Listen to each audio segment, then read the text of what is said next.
Assalamualaikum warahmatullahi wabarakatuh. Kami dari kelompok 4. Perkenalkan, nama saya Dita Indah Listiani dan teman saya Oktaviana Mukti. Di sini kami akan mempresentasikan bab 4 yang berjudul mengelola produk dan jasa. Nah, yang pertama kita bisa lihat di sini nih. Menurut Kotler, ada 5 macam kategori penawaran produk. Yang pertama ada produk fisik murni. Di sini tuh penawaran semata-mata hanya terdiri atas produk fisik saja.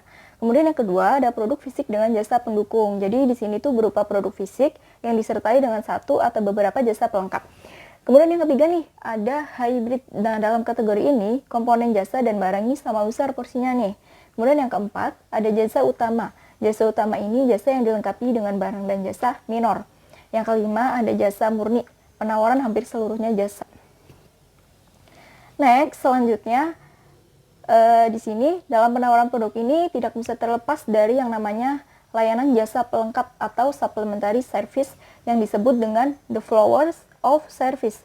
Ini ada 8 nih. Yang pertama kita bisa lihat informasi, yang kedua ada konsultasi, yang ketiga ada order taking, yang keempat hospitality, kemudian caretaking, exception, billing, dan pembayaran.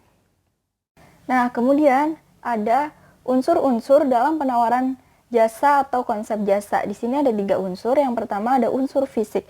Jadi di sini tuh unsur fisik itu elemen material atau fisik ya, berupa facilitating goods dan support goods. Misalnya kayak makanan dan minuman yang disajikan di restoran, terus film yang ditayangkan di bioskop gitu. Nah, kemudian yang kedua di situ ada manfaat sensual atau sensual benefit. Sensual benefit ini manfaat-manfaat yang dirasakan dengan panca indera.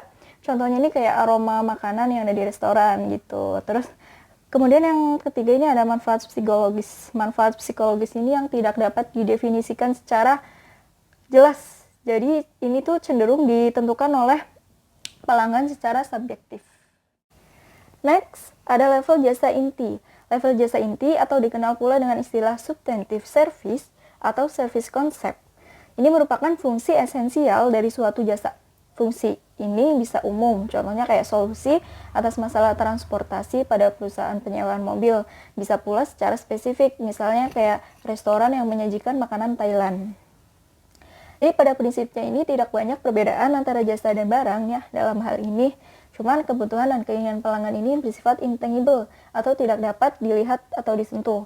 Jadi penawaran ini harus dikembangkan, diproduksi, dan dikelola atas dasar manfaat bagi pelanggan. Next, selanjutnya ini ada level jasa sekunder. Level jasa sekunder ini membutuhkan kombinasi antara unsur-unsur berwujud dan tak berwujud agar manfaat inti yang ditawarkan dapat dikenali dan dipahami dengan mudah oleh pelanggan. Kemudian dalam artikel klasiknya ini yang berjudul Breaking Free from Product Marketing, Sostek 1977 ini menegaskan bahwa semakin tidak berwujud suatu jasa ini, semakin besar pula kebutuhan akan bukti fisik. Nah, jadi karena ini nih, oleh sebab itu manajemen bukti fisik sangat penting dalam penawaran jasa. Next, kita bisa lihat di sini nih. Level jasa sekunder ini dapat dianalisis berdasarkan beberapa elemen seperti fitur, styling, kemasan, merek, bukti fisik, penyampaian jasa, terus proses, sumber daya manusia, dan kualitas. Slide selanjutnya ada persepsi konsumen terhadap atribut jasa. Jadi, ketidakberwujudan dan kompleksitas jasa ini berpengaruh terhadap cara konsumen mengevaluasi jasa yang mereka beli dan memberikan wawasan mengenai cara memasarkan berbagai tipe penawaran jasa. Nah, kualitas jasa yang sangat bersifat tangible ini artinya dapat disentuh, ini umumnya lebih mudah dievaluasi ketimbang kualitas jasa yang sangat intangible. Intangible itu yang tidak dapat disentuh.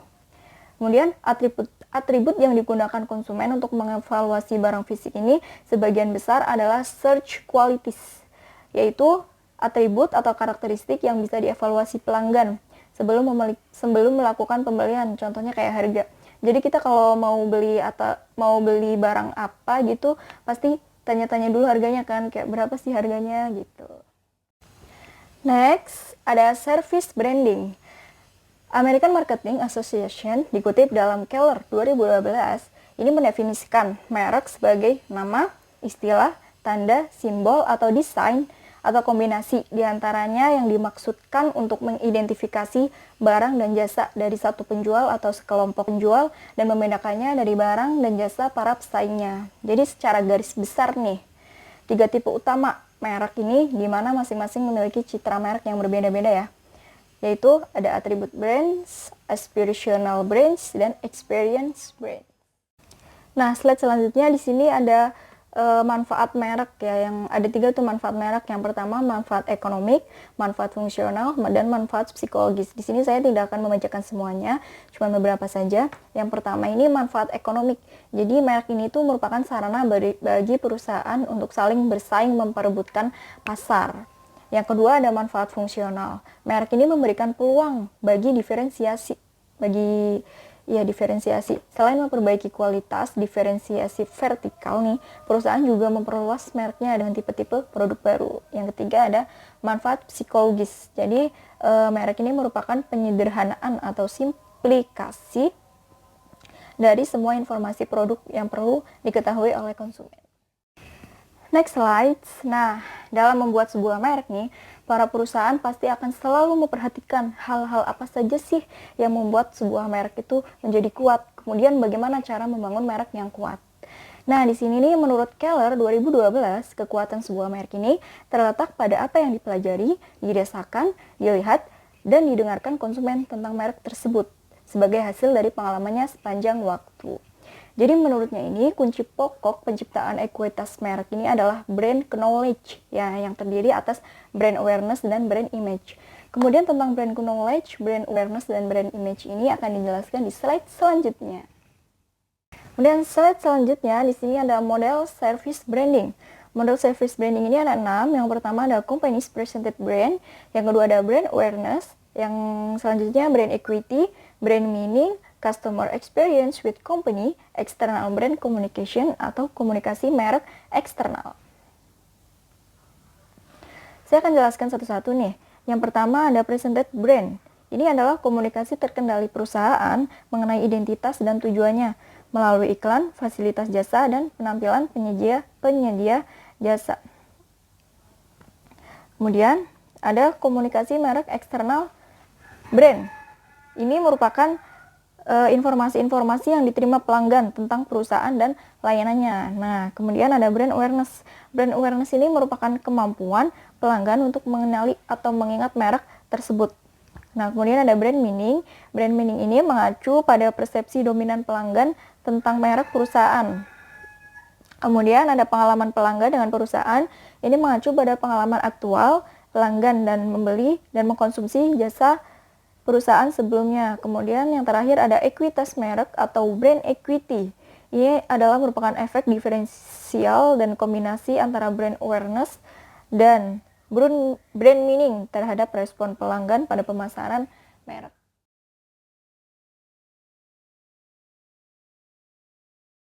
Assalamualaikum warahmatullahi wabarakatuh. Perkenalkan, nama saya Oktaviana Mukti dan saya di sini akan melanjutkan presentasi dari teman saya yang bernama Dita Indah. Keller mengidentifikasi karakteristik utama berkaitan dengan upaya membangun, mengelola, dan mempertahankan ekuitas merek. Yang pertama, merek kuat berkinerja unggul dalam memberikan manfaat-manfaat yang benar-benar diinginkan pelanggan. Yang kedua, merek kuat selalu mampu mempertahankan relevansinya di pasar.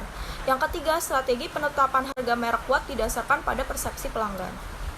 Selanjutnya, saya akan menjelaskan tentang strategi produk dan jasa. Ada 4 strategi. Yang pertama, ada pengembangan jasa. Jasa baru atau jasa modifikasi dikembangkan dan dijual kepada pasar saat ini. Yang kedua, ada diversifikasi, yaitu jasa baru yang ditawarkan kepada pasar baru. Yang ketiga, ada pengembangan pasar. Pengembangan pasar ini organisasi yang berusaha memperluas pasar bagi jasa yang sudah ada saat ini, baik dengan ekspansi geografis maupun membidik segmen pasar baru. Yang terakhir ada penetrasi pasar, yaitu organisasi jasa tetap menyediakan jasa yang sudah ada saat ini namun berupaya meningkatkan produk dari mereka. Ini seperti inovasi pasar. Selanjutnya aku akan menjelaskan tentang siklus hidup produk. Ada 4 siklus hidup. Yang pertama introduction, yaitu low sales, high cost, no profit. Yang kedua ada growth. Produknya ini udah mulai berkembang, yaitu ditandai dengan increasing sales, reducing cost, dan some profit. Yang ketiga ada maturity, ini constant sales, reducing cost, increasing profit. Yang terakhir itu ada decline atau produk ini sudah mulai turun. Yang pertama itu ditandai dengan reducing sales, constant cost, dan reducing profit. Selanjutnya ada karakteristik dan tujuan pemasaran dan PLC. Di sini ada penjualan. Penjualan itu nanti ada biaya, ada laba, ada pelanggan, ada pesaing. Tapi ada juga tingkatan tadi kayak perkenalan, pertumbuhan, kedewasaan, dan penurunan. Ini penjualan ditandai dengan penjualan rendah. Kalau pertumbuhan, penjualan meningkat cepat. Kedewasaan produknya itu puncak penjualan, dan penurunan ini penjualan menurun. Biaya tinggi per pelanggan ini di perkenalan, di pertumbuhan biaya rata-rata per pelanggan. Ada biaya rata-rata maksudnya, kedewasaan itu biaya rendah per pelanggan. Kalau di penurunan ditandai dengan biaya rendah per pelanggan. Di labanya, di perkenalan itu belum ada laba atau negatif. Di pertumbuhan itu labanya udah meningkat. Di kedewasaan labanya udah tinggi. Di penurunan labanya menurun. Di pelanggan, di perkenalan udah ada inovasi. Di pertumbuhan sudah mulai ada pemakai awal. Di kedewasaan mayoritas menengah. Di penurunan pemakai terlambat. Di perkenalan pesaingnya itu sedikit, di pertumbuhan itu pesaingnya jumlahnya bertambah, di kedewasaan pesaingnya itu jumlahnya stabil atau mulai menurun, dan di penurunan pesaingnya itu jumlahnya menurun. Selanjutnya 5 tahap pokok dalam siklus hidup organisasi jasa. Yang pertama itu ada entrepreneurial atau individu tertentu mengidentifikasikan pasar dan menawarkan sebuah jasa kepada sejumlah orang. Yang kedua ada multi-site rationalization, yaitu wirausahawan sukses mulai menambah fasilitas operasinya. Yang ketiga ada growth, konsep jasa yang dikembangkan perusahaan telah menjelma menjadi gagasan bisnis yang menguntungkan. Yang ketiga ada maturity atau jumlah outlet baru menurun dan pendapatan fasilitas individual cenderung stabil atau dalam beberapa kasus menurun. Yang terakhir itu ada decline atau regeneration, yaitu perusahaan mungkin telah merasa puas diri. Selanjutnya ada pengembangan jasa baru. Ada 5 tipe jasa baru. Yang pertama itu ada style change atau di dalamnya ada perubahan dekor dan logo jasa. Yang kedua itu ada service improvements atau tipe ini meliputi penyempurnaan atau perubahan aktual atas karakteristik tertentu pada jasa yang telah tersedia bagi pasar saat ini. Yang ketiga itu ada service line extension atau tipe ini merupakan penambahan pada rentang produk jasa. Yang keempat ada new service atau tipe ini merupakan jasa baru yang ditawarkan suatu organisasi jasa kepada para pelanggannya saat ini.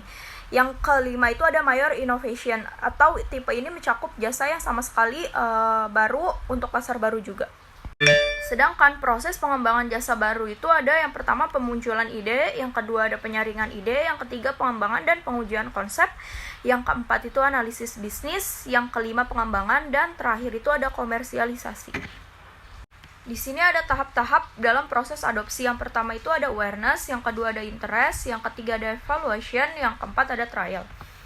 Nah, di sini karakteristik inovasi yang mempengaruhi tingkat adopsi menurut Rogers itu ada 5. Yang pertama itu ada keunggulan relatif atau relative advantage. Yang kedua itu ada kompatibilitas, yang ketiga ada kompleksitas, yang keempat ada diversibility atau trialability. Yang keempat itu ada communicability. Sedangkan faktor lain yang juga berperan mempengaruhi tingkat adopsi diantaranya adalah biaya ini atau initial cost dan ongoing cost. Di sini resiko dan ketidakpastian juga atau biaya kegagalan produk atau jasa dan ketidakpuasan. Yang terakhir itu ada serta pengakuan sosial atau social approve. Di slide selanjutnya ada service delegation. Ini service delegation itu manajemen produk jasa membutuhkan informasi pemasaran yang akurat, relevan, dan tepat waktu mengenai keberhasilan atau kegagalan setiap jasa dalam pencapaian tujuan yang telah ditetapkan. Kebutuhan akan 5 keputusan penting. Yang pertama itu ada penetapan sasaran bagi setiap jasa. Yang kedua penilaian periodik terhadap kinerja setiap jasa. Yang ketiga modifikasi jasa yang sudah ada bila mana diperlukan. Yang keempat mengeliminasi jasa-jasa tertentu bila mana perlu. Dan yang terakhir pengembangan jasa baru. Selanjutnya ada 12 alternatif strategi non-deletion yang bisa diterapkan pada jasa-jasa yang kinerjanya jelek. Yang pertama, modifikasi produk atau jasa. Yang kedua, menaikkan harga. Yang ketiga, menurunkan harga. Yang keempat, menambah pengeluaran promosi. Yang kelima, menurunkan pengeluaran promosi. Yang keenam, merevisi bauran promosi. Yang ketujuh, meningkatkan usaha wiraniaga sehingga jasa lebih kompetitif. Yang kedelapan, menurunkan usaha wiraniaga bila penjualan terkonsentrasi pada pasar primer. Yang kesembilan, mengubah saluran distribusi. Yang kesepuluh, mengubah sistem distribusi fisik. Yang kesebelas, meningkatkan aktivitas riset pemasaran untuk mencari pasar baru atau pemanfaatan atau penggunaan baru atau produk jasa yang sudah ada. Dan yang terakhir, menjalin kontrak lisensi dengan perusahaan ini. Sekian dari saya, terima kasih. Wassalamualaikum warahmatullahi wabarakatuh.